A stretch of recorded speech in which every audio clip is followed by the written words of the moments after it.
सांगितली, फक्त घड्याळ तुतारीला बटन दाबा, मग सांगतो कसं काय ते करणार. मी आता तुम्हाला पत्रकार मित्रांनो प्रत्येक गोष्ट सांगितली की 10,000 कोटीच्या पेक्षा जास्त कसं खर्च होतोय, वेळ वाया जातोय, पेट्रोल डिझेल भरतोय आणि त्यांना आम्ही विचारून त्यांना किती पैसे भरावे लागतात तेही आम्ही त्याच्यामध्ये काढलेलं. ते सगळं सांगूनच मी तुमच्याशी बोलतोय.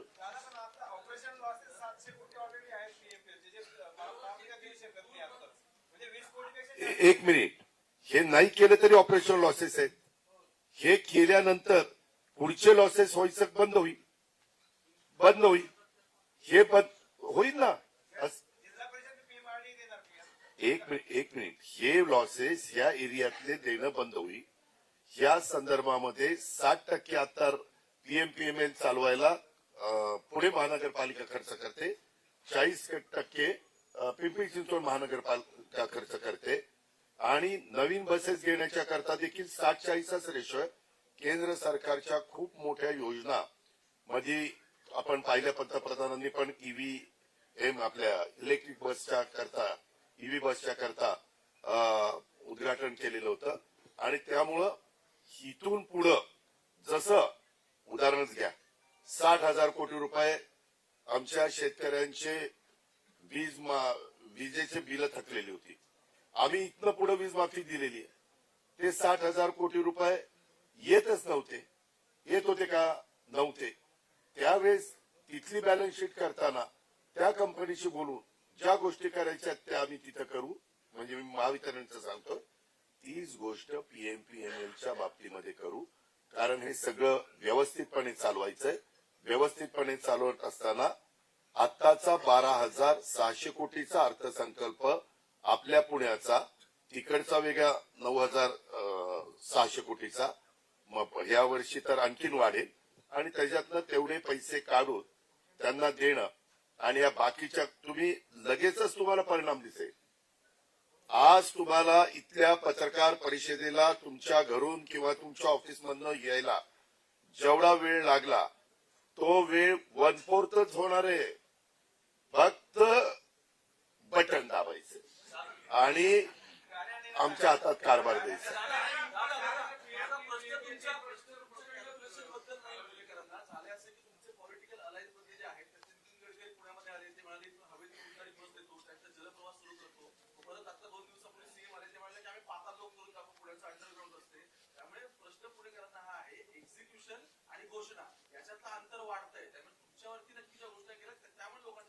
मी जे काही घोषणा केली त्याच्यात अंतर वाढत नाही.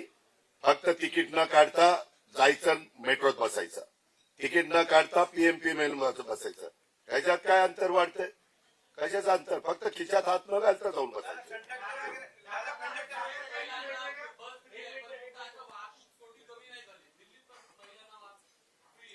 अहो, त्याच्यामध्ये तुम्ही का सगळंच वेगळंच शोधताय? तुम्ही निगेटिव्ह राहू नका, पॉझिटिव्ह, बी पॉझिटिव्ह.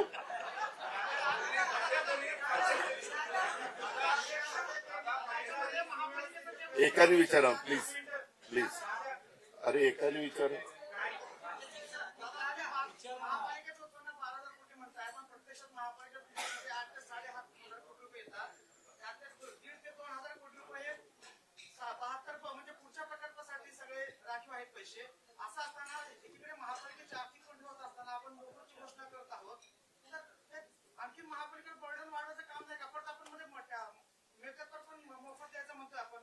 अहो, हे नाहीये. तुम्ही का सगळं निगेटिव्ह विचार करताय? ह्याच्यामध्ये विचार करत असताना एक थांबा ना, ऐका तरी बाबांनो. त्यामध्ये संपूर्ण विचार करून टॉपचे अधिकारी रिटायर झालेले त्यांच्याशी पण चर्चा करून त्यांनी पण ह्या क्षेत्रामध्ये काम केलेलं आहे, त्यांचं काय मत आहे, सुज्ञ पुणेकरांचं काय मत आहे, इतर पण सहकाऱ्यांचं काय मत आहे, हे काही एका दिवसात झालेलं नाही. मी जे तुम्हाला सांगत होतो की मी पुढे जाहीरनामा देतो, आमच्या सहकारी मित्रांशी चर्चा करून असं हे सगळं चर्चा करून हितक हे गोष्टी आपण करता येऊ शकतात. ह्या निर्णयात परत आल्यानंतर आम्ही जाहीरनाम्याच्या निमित्तानं आपल्या सगळ्यांच्या समोर आलेलो आहे. 10 बस सुरू केली होती पीएमपीएलने, जे सीएमने सुरू केली होती, ती पण पडली. फक्त 10 रुपये तिकीट देते नाही. कुठे अहो तेच मी सांगतोय, त्यांना जमलं नाही म्हणून तर मला त्या म्हणतोय. गुन्हेगारी घटना घडतायत आणि त्याच्यामुळे पुण्याचं नाव देशभरात बदनाम होत आहे. तर सुरक्षित पुण्याची तुम्ही हमी देणार काय? सुरक्षित पुण्याची हमी देण्याच्या करता इथं सीसीटीव्ही कॅमेरे, लॉ अँड ऑर्डर 2-3 लोकांच्या डिपार्टमेंटच्या प्रश्न संबंधित आहे.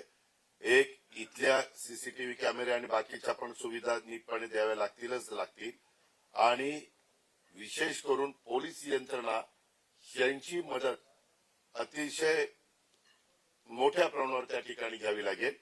म्हणूनच मधल्या काळात पत्रकार मित्रांनो तुम्ही बघितलं असेल, संपूर्ण राज्यामध्ये आम्ही दुसऱ्यांदा सरकार आता आलो त्यावेळेस सगळ्यात जास्त पोलीस स्टेशन जर कुठल्या शहरामध्ये मंजूर करण्यात आली तर ती पुण्यात करण्यात आली. सगळ्यात जास्त स्टाफ पोलीस यंत्रणेचा, पोलीस दलाचा कुणाला देण्यात आला तर तो पुण्याला देण्यात आला. त्यामध्ये इन्फ्रास्ट्रक्चरला तुम्हाला सगळ्यांना माहिती आहे, यंदाचा आमचा तुमचा जिल्हा वार्षिक आराखडा योजना 1400 कोटीची होती. त्याच्यात किती कोटी रुपये पुण्याच्या ह्या सगळ्या इन्फ्रास्ट्रक्चरच्या करता आपण दिलेले त्याची माहिती तुम्ही घ्या. ह्या सगळ्या गोष्टी कशा करता दिल्यात की ते ताबडतोब त्या ठिकाणी पोहोचावे. त्यांना ज्या ज्या काही यंत्रणा पाहिजे होत्या त्या आपण देण्याचा प्रयत्न केला. इव्हन ते हे फिरतं नवर ड्रोन, ते ड्रोन पण पाडण्याच्या करता एक वेगळ्या प्रकारची रायफल लागती, त्या पण रायफली दिल्यात. या गोष्टी हे कशा करता करतोय, उगेच काहीतरी द्यायचं म्हणून नाही दिलं. ह्या सगळ्या गोष्टीवर आळा बसावा आणि पुणेकरांना चांगल्या वातावरणात जीवन जगता यावं म्हणून ही सुरुवात आहे. आता त्याच्यात महत्वाची भूमिका महानगरपालिका बजावू शकते. त्याकरता महानगरपालिका आमच्या विचाराची यावी.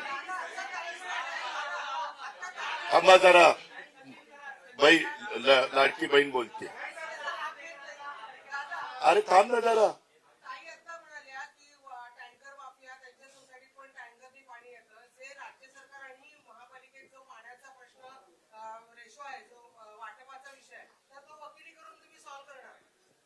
अहो त्याच्यामध्ये तोच वाद आहे की जलसंपदा विभाग म्हणतात मानसिक 300 लिटर आम्ही पाणी देतो. आपले महानगरपालिकेचे अधिकारी म्हणतात एवढं पाणी आम्ही घेत नाही, फ्लोटिंग पॉप्युलेशनचा विचारच करत नाही. त्यावेळेस ज्यावेळेस वेगवेगळ्या म्हणजे महानगरपालिका आणि जलसंपदा यांचे वाद ज्यावेळेस होतात त्यावेळेस ह्याच्यामध्ये काही तज्ञांना मीटर बसवून काय नक्की आहे, वस्तुस्थिती काय, पाण्याची गळती आहेत का, हे म्हणतात ते बरोबर आहे का, हे म्हणतात ते बरोबर आहे. आणि त्याच्यातनं कुणाचं चुकत असेल आणि ते दुरुस्त करण्याची काय गरज आहे ती आम्ही दुरुस्त करणार.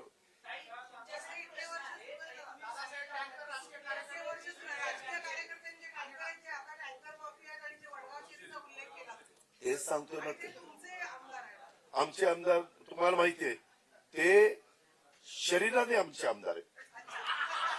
मनाने कुठे आहे, सुनेला कुठं पाठवले, लेकाला कुठं पाठवले, फालाल्याला कुठं पाठवले. अरे थांब ना, तुला काय उगीच का म्हणजे काढाकाढी. आम्ही कुठंतरी जुळवायला जातो, ही काढायला निघालाय.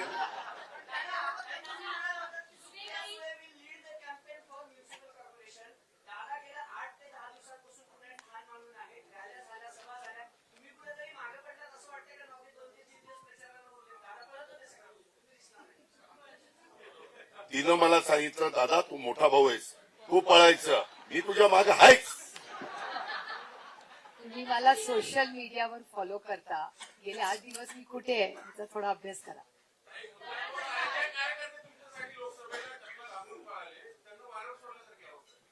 कुणाला वाऱ्यावर सोडलंय मी? माझ्या मतदारसंघातले अर्धे बीजेपीने घेतलेत. ज्यांना आम्ही तयार केलं कष्ट करून ते जाऊन बसले. आणि मला दुःख एका गोष्टीचं वाटतं की मी खडकवासल्यात मायनस आहे 20,000. मी 20,000 मायनस आहे म्हणजे भारतीय जनता पक्षाचा ज्यांनी कष्ट केले मला मायनस करायला, ते खरं मेरिट मधले स्टुडंट्स आहेत, त्यांना मागे ठेवून ज्यांनी मला प्लस केलंय त्यांना भारतीय जनता पक्षाने घेतलंय.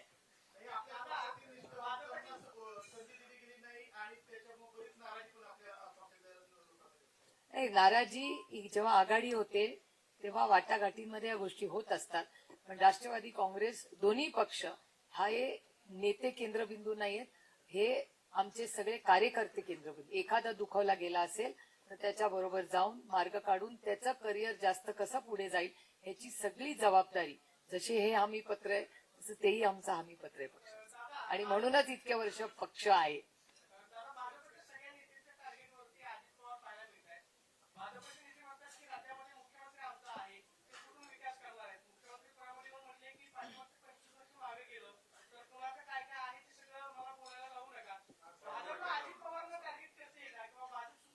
का तुम्ही ऐका ना, केंद्र सरकार राज्य सरकारची भूमिका वेगळी आहे, ते त्यांचं काम करताय. महानगरपालिका ही इथं असते. तुम्हाला आठवत असेल पत्रकार मित्रांनो, तो 1992 ते 2017 या काळामध्ये पुणे पिंपरी चिंचवड महानगरपालिकेचा विकास करून मी दाखवला की नाही. त्यावेळेस मुख्यमंत्री हे वेगळे होते की नाही, ते ज्या पक्षाचे मुख्यमंत्री असायचे त्यांच्या विरोधात मी महानगरपालिका लढलो होतो की नाही, हो किंवा नाही सांग. हो, या पद्धतीनं असं होऊन देखील मी विकास करून दाखवला ना. अरे असं का करताय? त्याच्यामध्ये जिनं मगाशी जे सांगितलं राजकीय इच्छाशक्ती, पॉलिटिकल विल, हे त्या ठिकाणी पाहिजे. आम्हाला आहे ना उत्साह काम करायचा. अरे सकाळी 2 जणांना 6 ते 7, 7 ते 8 इंटरव्ह्यू देऊन इथं आलो तुझ्या समोर. हा, अरे तू मोठा नेता आहे, मोठ्या नेत्याने छोट्या नेत्याला एकेरीच बोलायचं असतं. तुला माहिती नाही, आपण आपल्या मुलांना किंवा खालच्या गडी माणसाला अहो या बसा पाणी आणून देता का हो, असं नाही, हे पाणी आणून दे. त्याच्यामुळे त्याला तो मोठा असल्यामुळे तो अजित पवार त्याला चिल्लर वाटतो म्हणून तो एकेरी उल्लेख.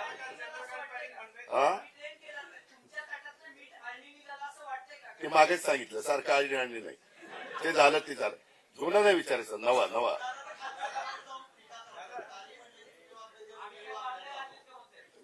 हो का, यामध्ये काय बोलायचं त्यांना बोलू द्या. आम्हाला विकास करायचा आहे. आम्ही उत्तम जाहीरनामा दिलेला आहे. आम्हाला ते शहर मागं जसं घडवलंय किंवा आज पुण्याचं बद्दल अनेक जण वेगवेगळ्या प्रकारचे प्रश्न विचारतात, त्याला कुठंतरी थांबवून पुन्हा पुण्याचं गतवैभव आपल्याला द्यायचंय आणि त्याकरता आम्ही पुढे आलेलो आहोत.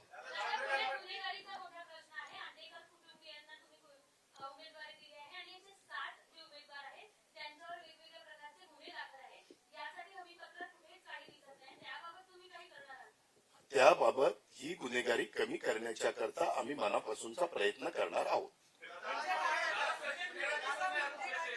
सचिन खरात सध्या नाराज झालेले आहेत, त्याच्यामुळे ते बाजूला गेलेले आहेत.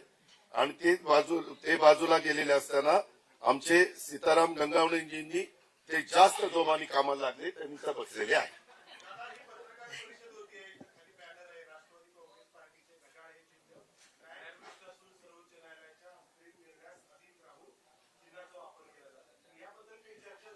याबद्दल आम्हाला कोर्टाचे आदेश आहे. आम्ही कोर्टाला मानतो, संविधानाला मानतो, घटनेला मानतो. त्यांनी सांगितलं त्या पद्धतीने करतो. काही नाही, तुम्ही आमच्या दोघांची काळजी करू नका. आम्ही बसू आणि चर्चा करू आणि मार्ग काढायचा तर काढू, नाही मार्ग निघाला तर त्या ठिकाणी तसं पुढे जाऊ. आपले काही त्रास.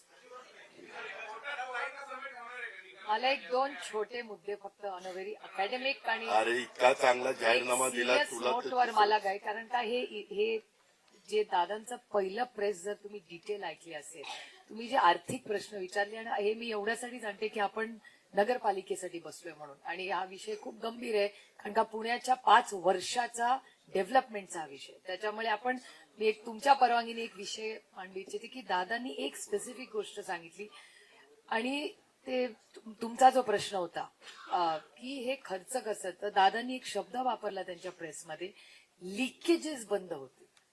ही एक खूप मोठी गोष्ट त्यांनी आज मांडलेली आहे त्यांच्या प्रेस कॉन्फरन्समध्ये. That is the take home.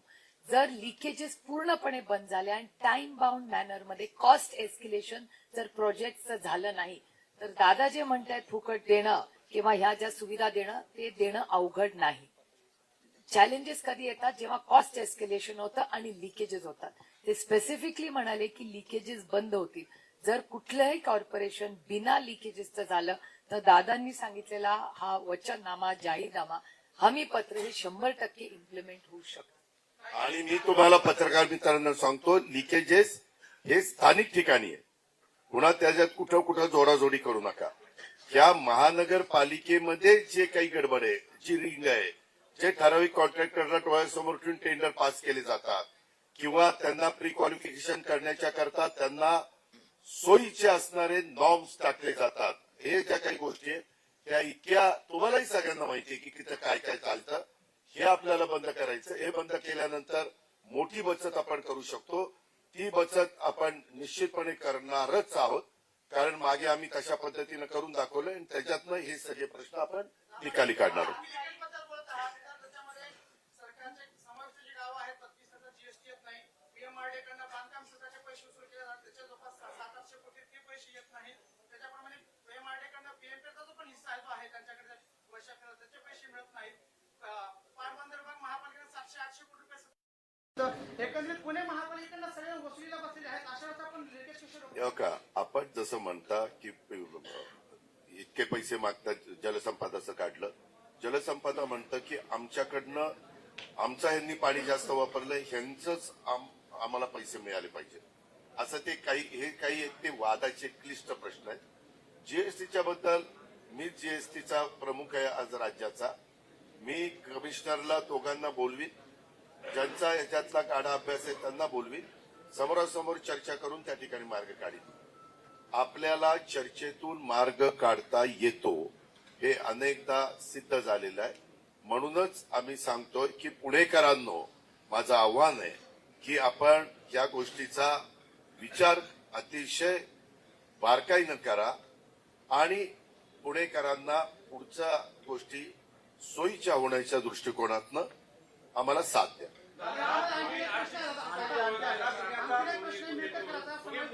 अरे एकाने बोला रे का समाविष्ट गावातला मिळकत कराचा प्रश्न आहे. लोकसभेच्या वेळेस जेव्हा निवडणूक आहे तेव्हा स्थगिती दिली, परत विधानसभा आल्यानंतर परत स्थगिती दिली आणि काही ठराविक लोकांसाठी त्या लोकांना महाग सगळं बसते 3 पट दंड लागतो त्यांच्या अनधिकृत बांधकामामुळे. त्याच्यामुळे समाविष्ट गावातला तो मिळकत कराचा टॅक्सचा विषय मार्गी लागत नाही आणि ह्याच्यामुळे सामान्य नागरिकांची त्याच्यामध्ये सगळे हाल होत आहे. त्यांची थकबाकीची संख्या वाढत होते, व्याज लागते. तर ह्याच्यावर सरकार म्हणून कधी एखादा तोडगा काढणार आहात की नाही? त्यामध्ये जसा पिंपरी चिंचवडला शास्त्रीकराच्या बाबतीमध्ये आपण मार्ग काढला त्या प्रकारे सरकारची चर्चा करून हा मार्ग काढता येतो, तो आम्ही काढू. चला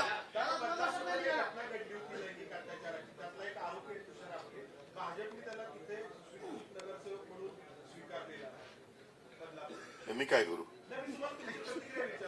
काय नाही, अशाबद्दल कुठली प्रतिक्रिया 15 तारखेचं मतदान होईपर्यंत करायची नाही. आता एकमेव उद्दिष्ट 15 तारखेचं मतदान आमच्या उमेदवारांना मिळवण्याच्या करता आम्ही काय काय करू पाहतोय हे सकारात्मक सांगणं आणि ज्या गोष्टी समोरच्यांनी चुकीच्या केलेल्या आहेत त्यांची नकारात्मक भूमिका स्थानिक लोकांची तुमच्या समोर ठेवणं. धन्यवाद, नमस्कार. सर्वांना ब्रेकफास्ट आणि चहा पाण्याची व्यवस्था आहे, कृपया सर्वांनी तो घेऊनच निघावा. सर्वांना प्लीज विनंती आहे, जाताना प्लीज नाश्ता करून जावा.